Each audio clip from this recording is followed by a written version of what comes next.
Você trouxe as Escrituras, eu quero abrir num texto muito conhecido da palavra, que é o texto que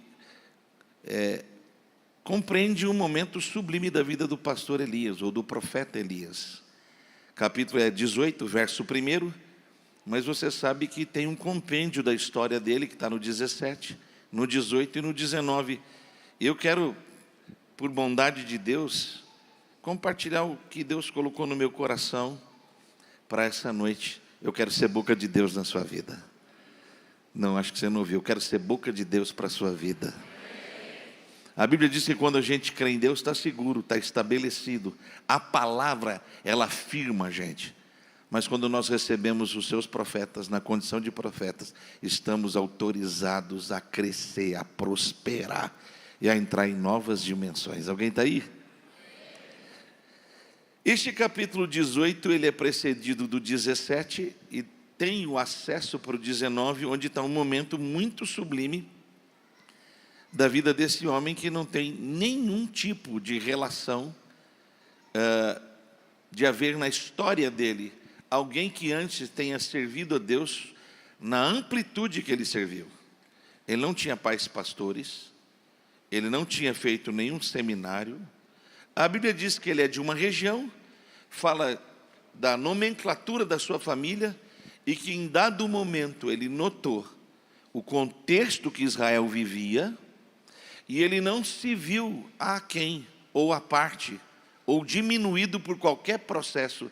Ele compreendeu que era necessário um posicionamento diante daquilo que ocorria. E o que é que ocorria? Israel tinha, primeiro, de forma muito sutil e sagaz, Acabe tomou Jezabel como esposa e trouxe ela para reinar com ele Israel.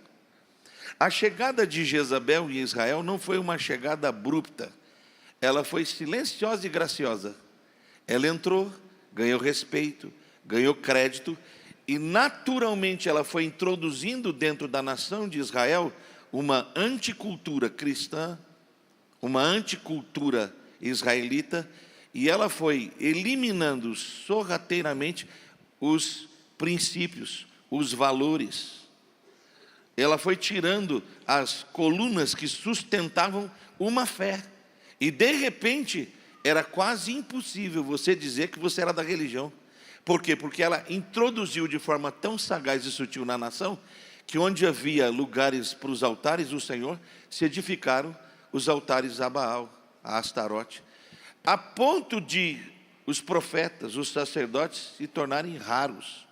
Também foram perseguidos, fugiram, não professavam mais a fé, e as gerações que começaram a ser geradas, a Bíblia tem o cuidado de dizer, no livro de Neemias, que elas não falavam mais o idioma, não falavam mais a linguagem. É como se a gente, criado no Evangelho, a gente que tem os pais que foram cristãos, os pais que serviram, temos nossos filhos que não conhecem a fé, não compreendem nem os cânticos que cantamos quando eram meninos, 3 palavrinhas só. De repente, quando isso é notificado, parece como nada, mas uma fé foi saqueada, uma história foi minada, e se estabeleceu condutas anti a fé, anti Deus, a ponto da nação ser atolada numa miséria. Então, nesse cenário, ninguém disse para Elias, prega. Ninguém disse para Elias, faça algo.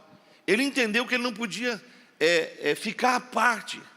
Ele entendeu que ele não podia estar aquém da história. Ele entendeu que ele tinha uma responsabilidade. E dentro dessa responsabilidade, ele prega uma mensagem que confronta o reino, confronta o rei, confronta a estrutura, confronta o que está estabelecido. Você não vai ver nenhum momento Deus dizendo a ele, como não disse a Davi, luta. Eles viram as realidades e disseram, o que eu carrego não pode me permitir olhar e não fazer nada, olhar e passar a quem, olhar e me desviar de quem foi salteado e deixado aqui na estrada. Como você vai ver, a questão daquele homem deixado no caminho. A palavra que ele prega é tão contundente que você vai ver que Deus precisou intervir, escondendo ele, porque ele virou pessoa não grata, cabeça prêmio, e foi sentenciado à morte, literalmente. E aí você vai ver Deus levando ele para o Querite, escondendo ele no Querite, colocando ele para que ninguém pudesse acessá-lo, senão a vida dele poderia ser ceifada. Agora, do capítulo 17 ao capítulo 18, você vai ver um processo de Deus trabalhando na vida desse homem. Deus não só esconde, mas Deus trabalha. Deus não só oculta, mas Deus vai esticando, vai modelando. E uma das coisas mais importantes de você notar, não é o ambiente que ele está, é como Deus vai falando com ele. Se você ler o texto 17:1, você vai ver, veio a palavra do Senhor. Quer dizer, Deus começou a falar com Elias. E à medida que Deus foi falando, ele foi se movendo. À medida que Deus foi orientando, ele foi andando. À medida que Deus foi comunicando a sua vontade, o seu querer, ele foi se locomovendo debaixo de uma direção divina. Esse processo foi um processo de Deus com Elias para afinamento, para estreitamento, para desenvolvimento de relacionamento. De repente você vai ver que ele está nesse lugar, que é o Querite, onde ele tem água, tem alimento, história da palavra tão conhecida, mas a Bíblia vai dizer que o ribeiro secou. Tipo assim, no centro da vontade de Deus, Deus fechou a torneira. No centro da vontade de Deus, Deus estabeleceu que era hora de crescimento, de mudança de estágio, de novos patamares, de novas movimentações. O centro da vontade de Deus não é um lugar para você se sentir em descanso, é um lugar de aperfeiçoamento. É um lugar de trabalhar de Deus em nós. Por isso ele fez os corvos não virem mais e a fonte secar. Por quê? Porque existia outros níveis para ele se manifestar. Mas todo o movimento está baseado nessa verdade. Veio a palavra do Senhor. Deus falou. Deus falou. Só que quando você chega em 18 de 1 Reis, você vai ver que Deus fala com ele. E Deus diz assim, agora que eu te tirei do Querite, que eu estou te tirando da casa da viúva, eu quero que você volte para o lugar que você estava quando a minha palavra se manifestou. É como se Deus tivesse habilitado ele para voltar para aquele ambiente. É como se Deus tivesse construído nele estruturas suficientes para o nível que ele vai chegar. É como se Deus tivesse elaborado nele condições de retornar àquele campo de batalha agora com uma promessa, porque o verso primeiro vai dizer assim, você volta para aquele ambiente, porque eu vou mudar aquele cenário. Você volta para aquele ambiente, porque eu tenho uma obra para realizar lá. Eu te devolvo para uma batalha, mas já te afirmo, vou te dar vitória e vou derramar bênçãos que não se podem aquilatar ou medir. Agora, isso está baseado no quê? No que ele está ouvindo. Quando você chega no capítulo 18, você vai ver que ele retorna, Acabe e encontra ele. Ele propõe, você segue esse Deus, você serve esse Deus, você trouxe essa cultura estranha para cá. Então, dentro dessa realidade, o Deus que responder com fogo é Deus verdadeiro, é Deus real, é o Deus da nação. E você conhece a história do Carmelo. A nação foi trazida para lá, os profetas de Baal e Acera chegaram, 450 mais 400, e Elias. E eu queria te ajudar num detalhe que é muito importante. A gente tem uma realidade às vezes na nossa cultura bíblica, de ler a palavra, de olhar os textos e às vezes não entender o que está acontecendo. Quando você vê Elias, sempre vai dar um ar que ele está sozinho, mas isso não é verdade. Você se lembra lá em 1 Reis 19, quando ele está debaixo de medo, cultura de vitimismo, depressivo, perdeu o caminho, ele diz para Deus, sobrou só eu. Aí Deus fala uma coisa que é importante e tem a ver com esse momento aqui. Elias, eu tinha mais 7.000 para usar, mas escolhi usar você nesse momento para a minha glória.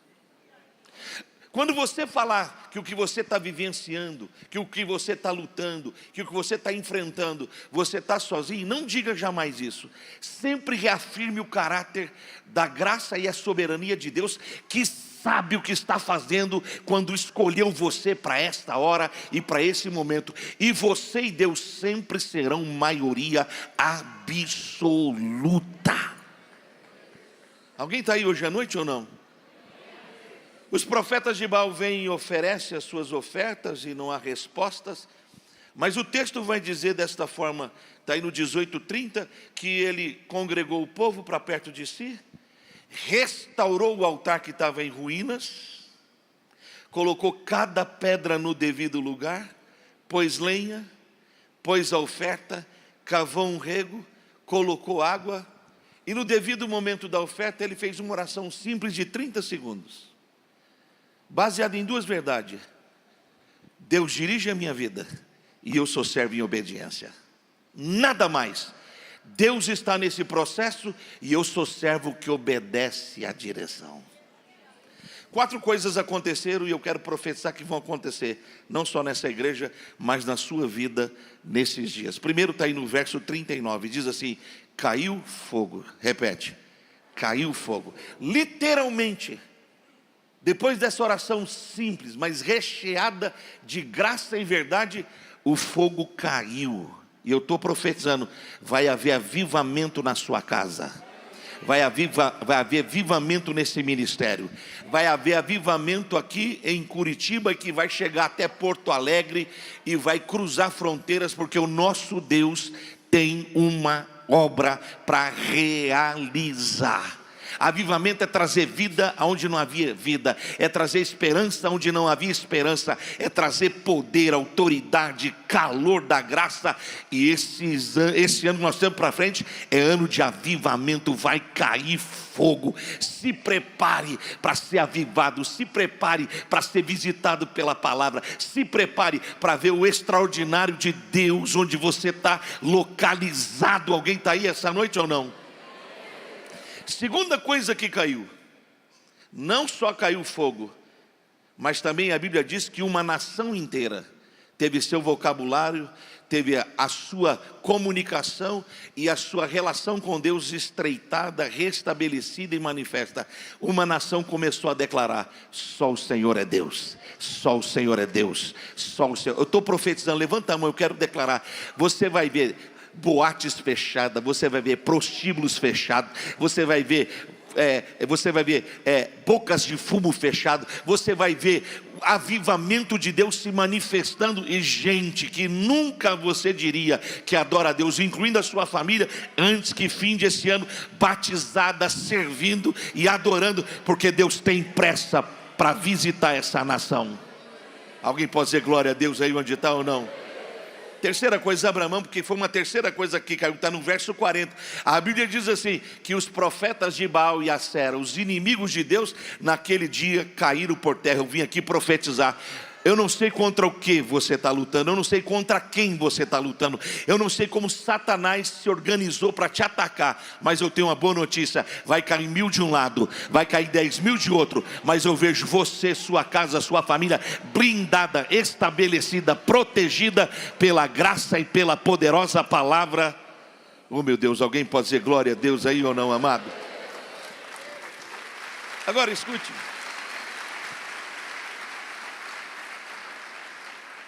Esse processo da mensagem de Elias até o Carmelo tem pelo menos 3 anos de jornada.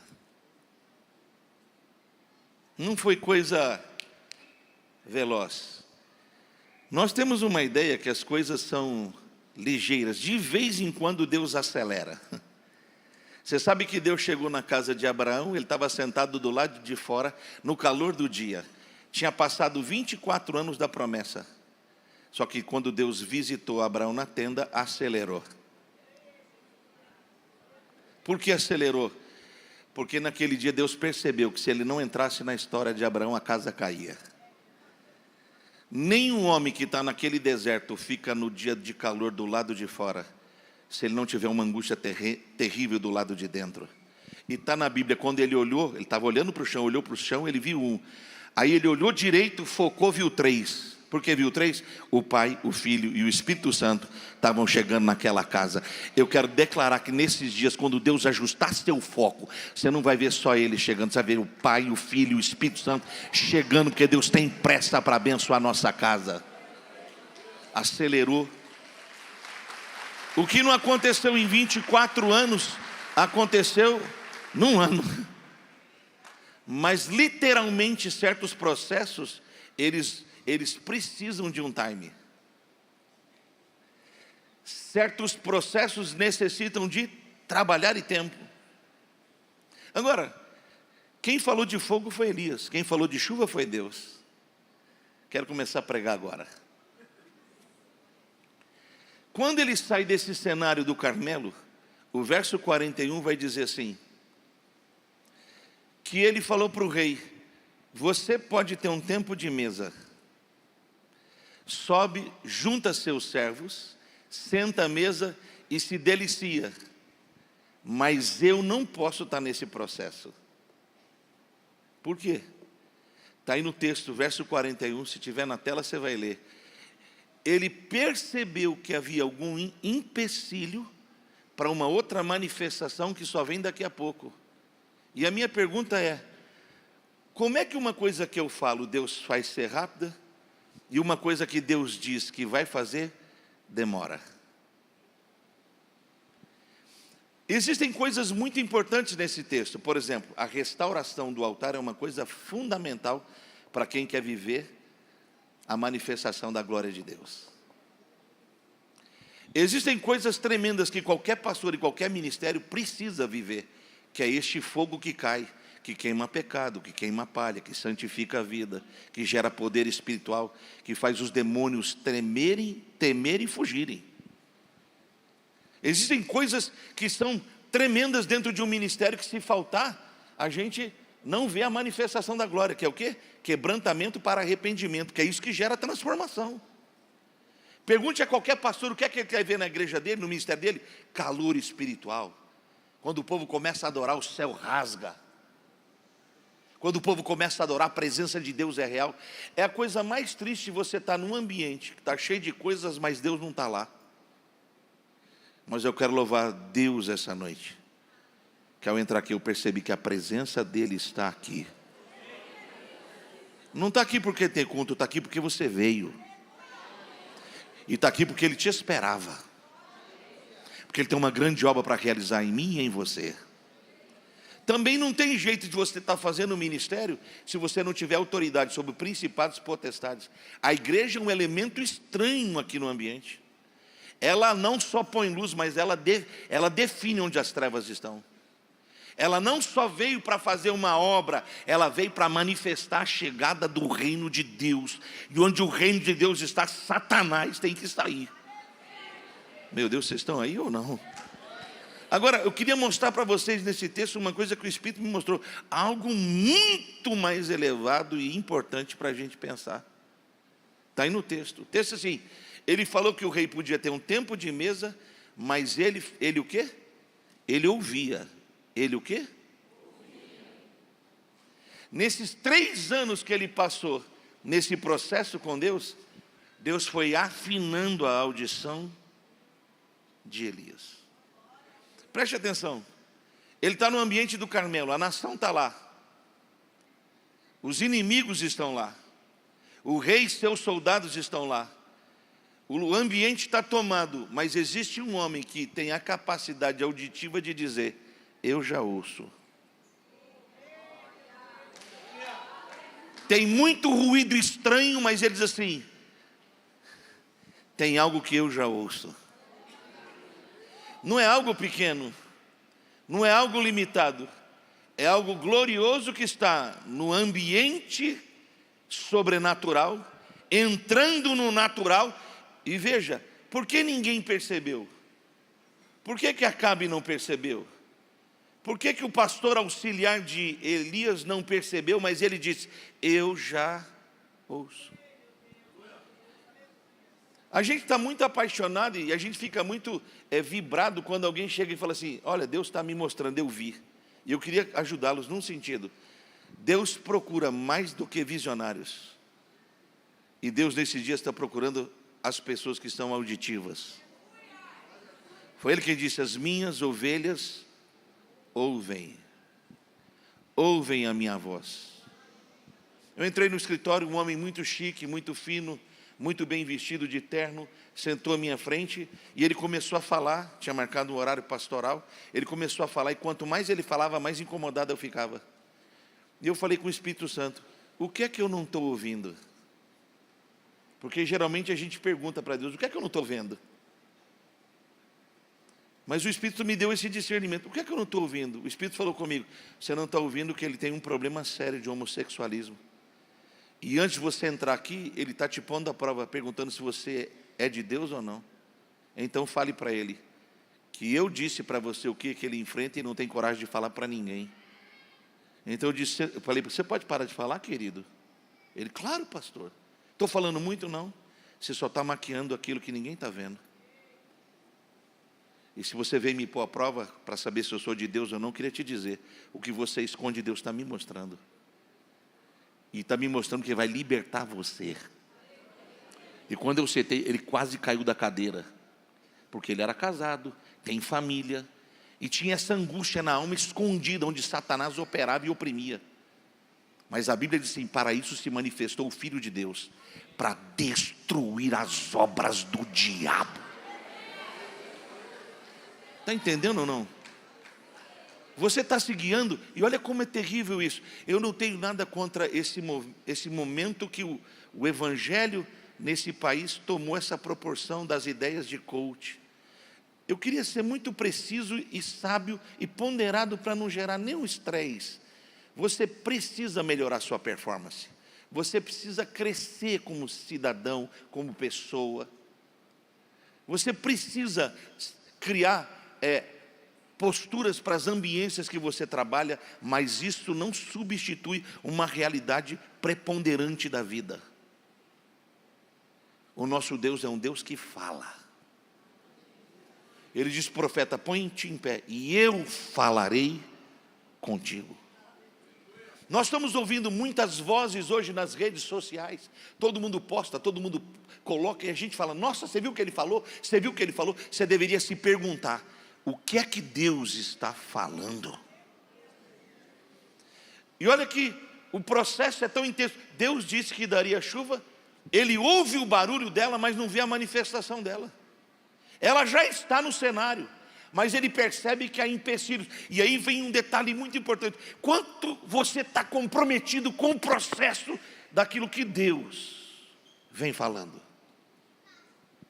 Nós só estamos querendo ter uma vida melhor, queridos. Nós só estamos querendo comprar um carro melhor.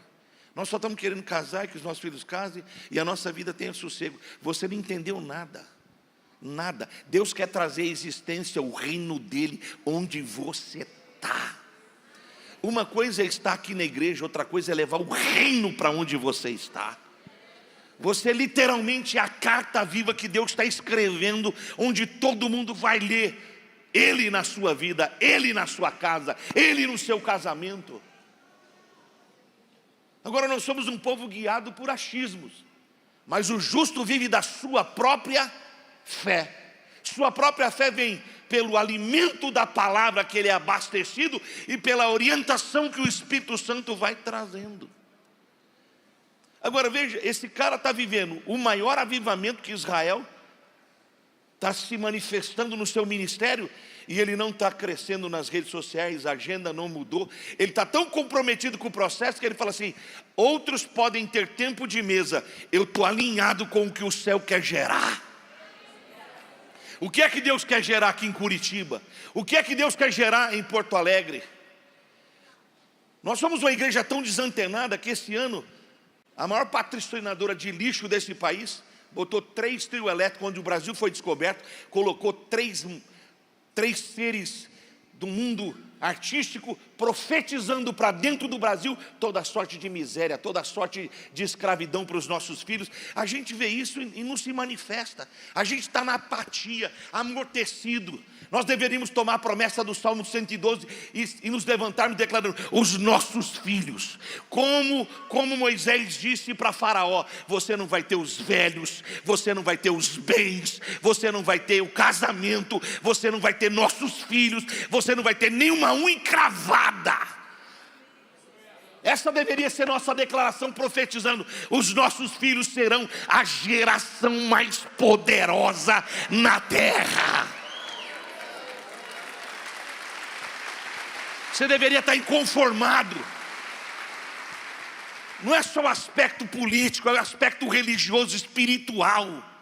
Aí você pega o carnaval desse ano, todas as letras das escolas foram satanistas, diabólicas, ao extremo, está declarado. E dias atrás trouxeram a maior sacerdotisa do mal para profetizar no Rio de Janeiro e fazer. Olha, os próprios artistas brasileiros seculares disseram: isso não é show, isso é orgia. E a gente está aqui calado, achando que, sabe, vai acontecer. Amado, tem coisas que nós geramos, tem coisas que são ganhas à força, tem coisas que são declarações que nós estabelecemos. Mas para estabelecê-las, nós temos que ouvir o que o Espírito está dizendo à igreja. Não está dizendo a ADVEC, está dizendo a noiva no Brasil, está dizendo aos pastores do Brasil, que Deus nos livre desse lixo espiritual, vendável, comercial, e nos leve de volta a um tempo como aquele de Jó, que santificava a sua casa, seus filhos, para que Deus se manifestasse.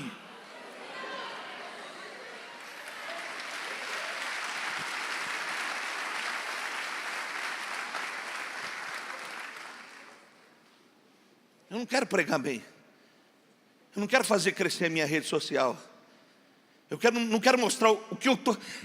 É um besterol tão grande, é uma vendagem do nosso ego. O cara vai para o chão, ele acaba de ver Baal no chão, ele acaba de ver a Sera no chão, ele acaba de ver a nação glorificando, e ele desce. Consegue entender isso? Ele não está desfilando em carro aberto, ele não está sentado à mesa do rei, ele desce, enfia a cara entre os joelhos, mete a cara no pó, porque quanto mais baixo, mais audível o ruído, mais audível a voz. Quem está aí? Quem está aí? Quem está aí? Esses dias são dias para a gente se vestir de saco, são dias para a gente pôr a nossa casa de jejum, esses dias são dias para a gente desligar as redes sociais e a gente clamar até que do alto venha respostas substanciais. Não é para a minha vida e para a minha necessidade, é para aquilo que Deus quer gerar. Eu quero declarar aqui: o avivamento que Deus tem para o Brasil não será roubado por feiticeiros, por canais de televisão, por outros que estão com grande influência nessa nação. Deus ainda tem um povo que não beijou Baal, que não se curvou. Deus ainda tem um remanescente, Deus ainda tem profetas.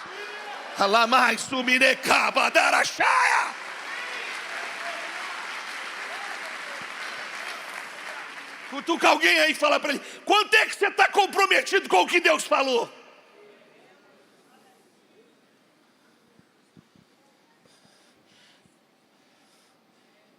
Qual é o nível de comprometimento?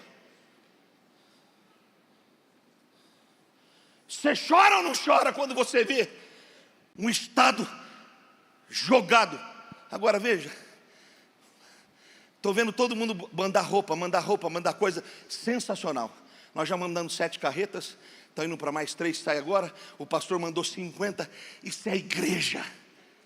Mas tem uma coisa que precisa mandar, que ninguém pode tirar de nós, são as nossas intercessões. Por ano, o Rio Grande do Sul foi o estado menos cristão do Brasil, mais espírita, mas vai ser o foco de maior avivamento. Eu já ouço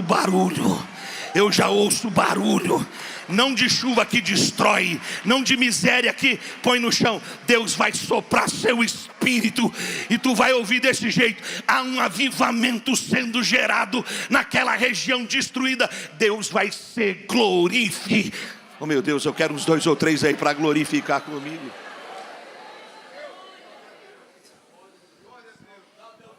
Ele não cessou de ser constante, porque não teve resultado imediato. E ele pôs um moço para observar, porque ele não precisava de sinal, mas Deus falou com ele: quando você vê o meu sinal, corre, porque vai cair coisa grande. Enquanto ele não viu a manifestação da confirmação, ele continua onde? de joelho.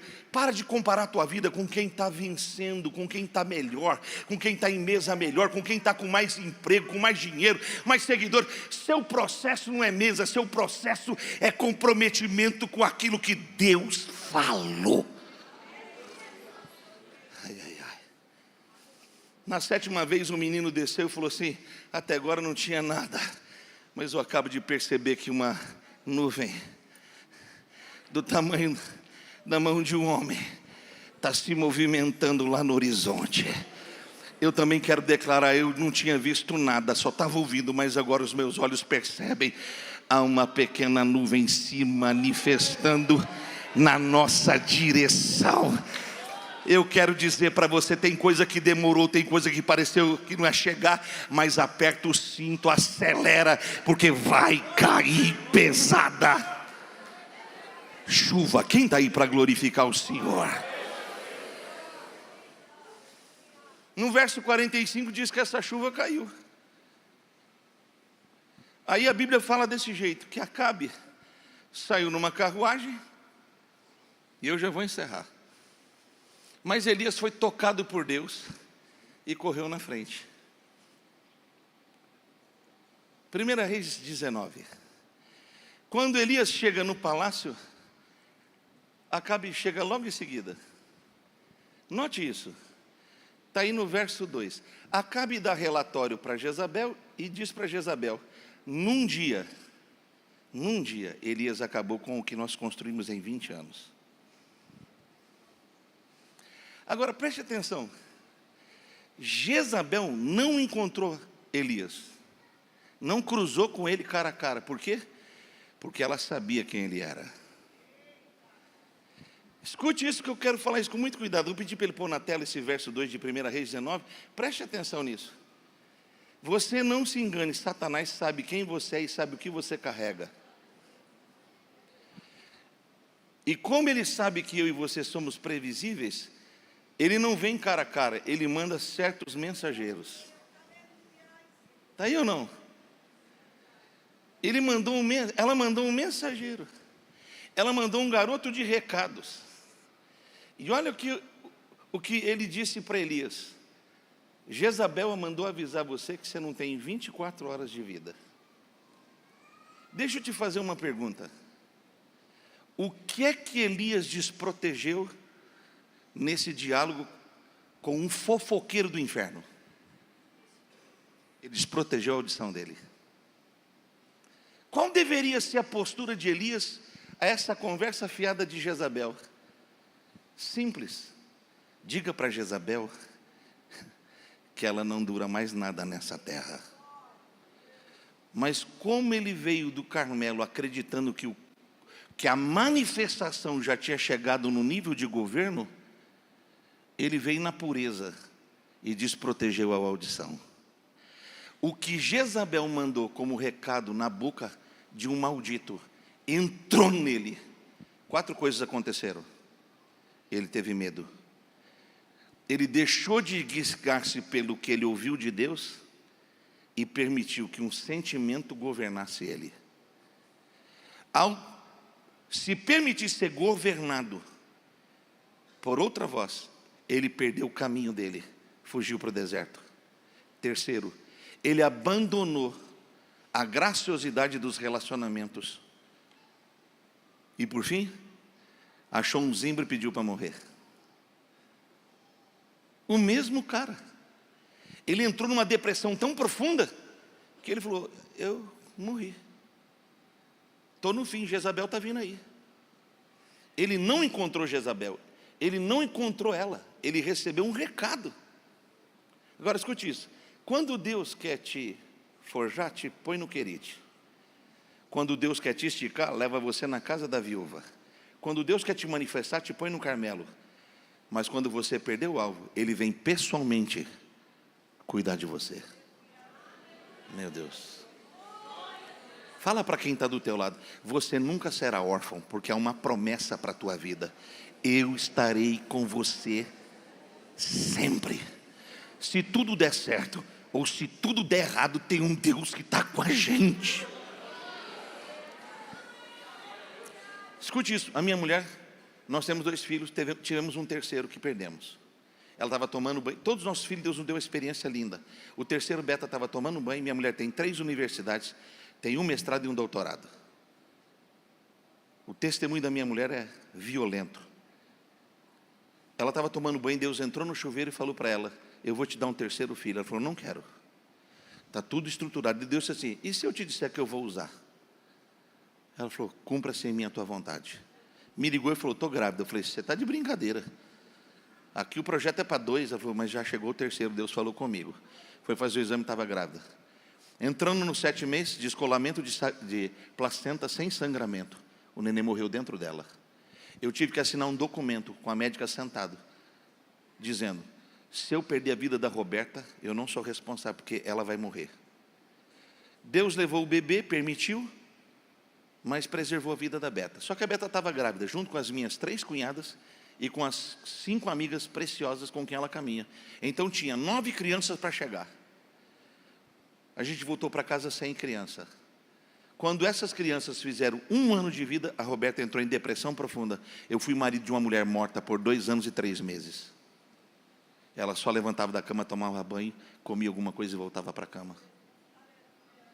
Jesus entrou na minha casa para ressuscitar a minha mulher e devolver a vida para ela. Só que a gente nunca tinha entendido o processo. Só que onde você cai, Deus te levanta. E onde Deus te levanta, nasce seu destino profético. A Beta criou mães que oram por filhos, clínica da alma, mulheres com propósito de vida. A maioria dos nossos ministérios são profundos na área da mulher, porque vem das nossas dores e cicatrizes. Onde Deus curou minha mulher? Uma mulher foi em casa passar roupa. E ela começou a ouvir a mulher orando, passando roupa. Entrou nela. Porque Deus é assim. Ele permite a ferida, mas Ele liga a ferida. Alguém está aí ou não? Deus foi lá e serviu uma refeição para um profeta que perdeu o destino. Deus tocou nele, está no texto, eu estou encerrando. Tocou nele e falou para ele, falou, o que ele falou? Bebe água e come o pão, come a comida que eu preparei. Ele comeu, deitou e dormiu. O anjo veio 2ª vez, o anjo que é o Senhor, tocou nele. Está aí no 5, 6, 7 de 1 Reis 19. Falou com ele, bebe água, come o que eu preparei, e aí deu a palavra. A força da palavra, a força da comida que eu estou te dando, você vai andar 40 dias e 40 noites. Sabe o que Deus está falando? Você não morre aqui. Deus está entrando onde Jezabel entrou e está dizendo para ele: você não morre nesse cenário. Você não morre. Meu Deus, alguém está entendendo ou não? Deus não disse assim para ele: você é fraco, você não presta, você é eu investi tanto na tua vida. Não, ele está curando o profeta que se perdeu falando. Você se lembra que a Bíblia diz que a terra era sem forma e vazia? Quem disse isso? O escritor, não foi Deus. Porque se Deus tivesse dito que a terra era sem forma e vazia, a gente estava no caos até hoje. Porque a palavra de Deus se manifesta. Quando Deus olhou o caos, Ele liberou uma palavra. Ele disse assim: do nada se organize, do nada ache seu lugar, do nada vem a existência. O que é esse do nada? É da palavra, da revelação de poder que sai da boca dele. Meu Deus, você está aí não? Quando Deus levou o profeta no vale de ossos secos, perguntou: isso pode ser alterado? Ele disse: não tem como alterar, isso está estabelecido. Mas se o Senhor quiser agir aqui... Aí Deus disse: gostei da sua teologia, já que eu posso, você entra aí. Ele falou: não posso entrar, porque se eu tocar em coisa pecaminosa, eu viro pecado. Se eu tocar em coisa morta, eu fico morto. Aí Deus está dizendo para ele: ou você vira morte, ou você vira vida. Ou você recebe o que está aí, ou você entrega o que eu te dei. Ele pisou e começou a declarar: vida, vida, vida, vida, vida. Por que ele está declarando? Porque ele ouviu a boca de Deus dizendo: libere, você vai ser profeta de uma nova realidade. O poder da vida e da morte está na comunicação da palavra que está dentro de nós. Está aí ou não? Ele come esse alimento, ele levanta, ele caminha 40 dias, ele entra numa caverna. Deus vai lá na caverna e pergunta. Deus não grita, Deus fala. Deus, o que você faz aí? Ele narra. Ficou só eu, me abandonaram, a igreja não cuidou de mim, o pastor puxou meu tapete, não sei o que. Ele está falando, e Deus está deixando ele falar. Aí Deus vai alinhar. O que é que Deus vai alinhar? O que ele perdeu. Deus faz a tempestade passar, ele ouve. Deus faz o terremoto passar, ele ouve. Deus faz o fogo passar, ele ouve. Deus faz a brisa passar, ele ouve. Quando ele discerne isso, aí Deus fala: volta para o teu caminho. Tem muita coisa passando na tua vida, tem muito ruído passando na tua vida, que você foi desalinhado. Você está se governando por si, você está se governando pelas suas emoções, você está se governando pelas realidades que você enfrentou. Diga comigo, a minha dor. Samuel Xande declarou isso, eu nunca esqueci essa palavra. Ele disse assim: a minha dor não é maior que a minha promessa. Aperta a mão de alguém e fala para ele assim: a sua dor, a sua angústia, as suas perdas nunca serão maiores do que a graça de Deus na sua vida, do que o poder de Deus na sua vida, do que aquilo que Deus tem para realizar na tua vida. Ele começou uma obra, ele vai completar essa obra. Eu vim declarar lá de Campinas, aqui em Curitiba, todas as covas abertas esperando seus sonhos, seu casamento, sua vida foram fechadas, os funerais estão cancelados. Há uma palavra de ordem. Fala, porque teu servo ouve. E se você ouvir, você vai comer o melhor dessa terra. Você vai manifestar a graça de Deus onde você foi plantado.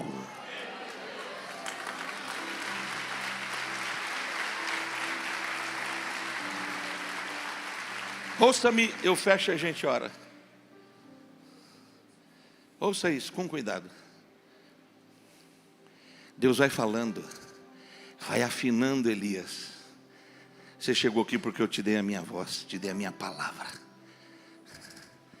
Jezabel discerniu que eu ia te entregar, então ela soltou a voz dela, porque ela é a voz que mata a voz profética.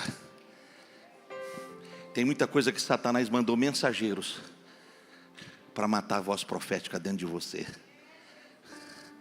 Deus vai trazer fogo na tua vida, que é poder. É sobrenatural, é mistério, é revelação, é graça. Deus vai trazer chuva na tua história, que é a bênção, é a prosperidade, é a confirmação do cuidado dele para a sua vida. Mas Satanás está mais preocupado com o que ele pode te roubar. E estava roubando de Elias um nível de governo e autoridade que Deus estava entregando. Olha o que Deus disse para ele aqui no final do capítulo 19. Lá no verso 15, 16, Deus diz assim: volta a teu caminho, volta a andar ouvindo a minha voz, volta a ser guiado por mim. Não perde a minha voz, amado. Se é uma coisa que eu preservo, a coisa que eu mais preservo na vida não é meu nome, porque eu já aprendi aquilo que Paulo declarou: não mais vivo eu, Cristo vive em mim. Pare de tentar impressionar as pessoas pelo carro que está lá fora, pelo condomínio que você mora, pelo êxito que você alcançou na vida, e comece a se perguntar: esse é o maior tesouro? Não fique uma pessoa coisificada. As minhas ovelhas ouvem. Eu estava vindo para cá. Aí o aeroporto está lotado de amarelinho, os caras que multam. Por quê? Porque no nosso aeroporto, uns caras instalaram umas antenas que bloqueiam os sinais dos Ubers. Olha que doideira. Uma engenharia gringa, o cara trouxe para cá. Quando você está descendo no aeroporto, você chama um Uber de fora, ele pega o sinal e vem. Quando chega no aeroporto, some, ele não consegue chegar, não consegue identificar, por causa desse bloqueio. E uns 4 ou 6 caras fizeram essa quadrilha e colocaram os carros dele dentro do aeroporto. Foi descoberto, polícia para todo lado. Imagina você chega no aeroporto, não tem onde parar carro. Os caras, sabe, os amarelinhos, não sei como é que chama aqui também, amarelinho ou marronzinho? Os caras do CETRANSP, da motinho, que fica... Conhece essa seta? É os filhos de Jezabel. Meu Deus, tira isso aí da mensagem. Cara, eu quase perdi o voo porque teve que dar uma volta, que não tinha lugar para parar. Aí eu estou dando a volta, eu falei assim: Deus, o que é que eu não estou ouvindo?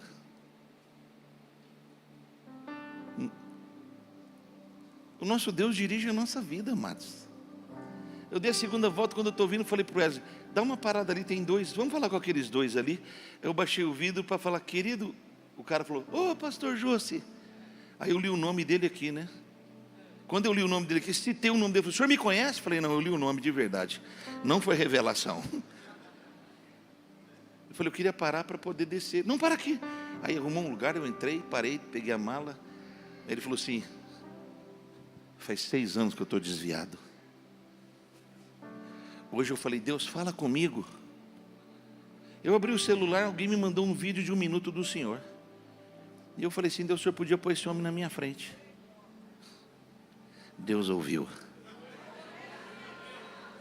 E eu ouvi. Falei: senhor, o que o senhor está fazendo aqui? No aeroporto, cheio de guarda. Meti a mão na cabeça do cara e comecei a orar. Porque eu não tenho que me envergonhar de ninguém. Eu carrego uma unção. Olha o que Deus disse para Elias: Jezabel queria roubar de você mais do que o fogo, mais do que a chuva. Queria impedir você de receber a unção. Eu te levantei para ungir reis e profetas, pastores. Deus não trouxe vocês aqui para fazer essa igreja crescer. Deus não juntou vocês para vocês terem uma família linda como vocês têm. Deus trouxe vocês aqui para ungir reis e profetas. Pode ser que daqui a uns anos você não esteja em Curitiba, não esteja no Paraná, não esteja nem no Brasil. Mas os reis que você ungir e os profetas que você ungir vão liberar a unção que Deus depositou em você geracionalmente. Alguém está ouvindo o que eu estou falando aqui ou não? Eu não vim aqui para fazer meu Instagram ter 1 milhão, 2 milhões, se tiver, amém. Eu não vim aqui para todo mundo vir vibrar para me ver. Que as pessoas se esqueçam de mim, mas não se esqueça da unção que foi liberada. A Bíblia diz que a unção quebra jugos. A Bíblia diz que os que Elias ungiu foram os que mataram Jezabel. Você está desejando ter uma porta de emprego, você está desejando que a sua empresa cresça, louvado seja Deus. Você tenha carros, que você tenha clientes, você tenha sucesso, mas quando alguém olhar para você, diga: mais do que isso, ele tem uma unção. Mais do que isso, não é coreografia, né? Olha, manto, fogo, é a presença. É a presença. Elias ouviu. O que Elias ouviu foi tão poderoso que ele ouviu até por Eliseu, porque Eliseu estava trabalhando, ele passou por Elias, Elias passou por Eliseu e falou assim: o Senhor falou de você para mim. Segue, o cara largou tudo, sabe por quê? A unção atrai. A unção constrange. Você está enfrentando suas lutas no casamento, você está enfrentando as suas lutas na empresa, você está enfrentando as suas lutas com os seus filhos que não querem o evangelho, você está enfrentando desafios gigantescos, você está usando as armas erradas. Você deveria ter pressa. Não é de ouvir profeta, amado. Que Deus ajude você a corrigir essa rota, que você ouça de Deus e que venham os profetas e confirme o que a boca de Deus falou para você. Alguém está entendendo o que eu estou falando? Qual é a minha oração aqui essa noite? Mais do que receber uma palavra toda quinta-feira, mais do que receber um vídeo que seja uma nova revelação, a gente ouça a voz. Olha o que a palavra diz: as minhas ovelhas ouvem a voz e acham as pastagens verdejantes, acham as águas tranquilas. Passa pelo vale da sombra da morte, mas são guardadas e guiadas. Quero que você fique em pé, por favor. Eu quero fazer uma oração essa noite. Jesus pôs o dedo no ouvido de um homem e falou assim: abra-te. Meu Deus, você está aí ou não? Jesus pôs os dedos no ouvido de um homem e disse assim: abra-te. E a audição foi aberta. Eu jogava futebol, eu encerro aqui. Eu jogava nas categorias de base do Guarani. Estava me profissionalizando. Tudo que ia acontecer na minha vida, minha mãe dizia assim: Deus falou comigo. Meu Deus, me dava uma raiva. Porque Deus falava com a minha mãe. Um dia, jogando uma partida de futebol, perdi um gol, a torcida xingou. A gente foi campeão paulista de 86, você pode olhar lá no Guarani. Naquele dia eu fiz uma oração, falei assim: Deus, como é que você fala com meu pai? Como é que você fala com a minha mãe e não fala comigo? O senhor tem filhos prediletos? Como é isso? Pela primeira vez, eu tinha 16 anos, eu ouvi essa voz inconfundível que tem guiado a minha vida. Eu ouvi o Espírito Santo falar comigo pela primeira vez. Eu pensei que eu estava louco. Eu fui para casa, minha mãe estava na cozinha. Ela falou assim: você está com uma cara estranha. Eu falei: mãe, como é que Deus fala? Ela começou a me explicar, falar da palavra. Aí eu falei para ela: Deus falou comigo. Ela riu. Falou assim: é ruim de Deus falar com você, hein? Você crê nisso, mano? Falei: por que Deus não falaria comigo? Porque eu venho orando há alguns anos para Ele falar e você vem se recusando a ouvir. Como é que Ele falou? O que é que Ele falou? Eu falei: mãe, Deus falou isso aqui. Ela falou assim: Ele falou, porque eu já ouvi Ele falar. E ela me disse: guarde isso como um segredo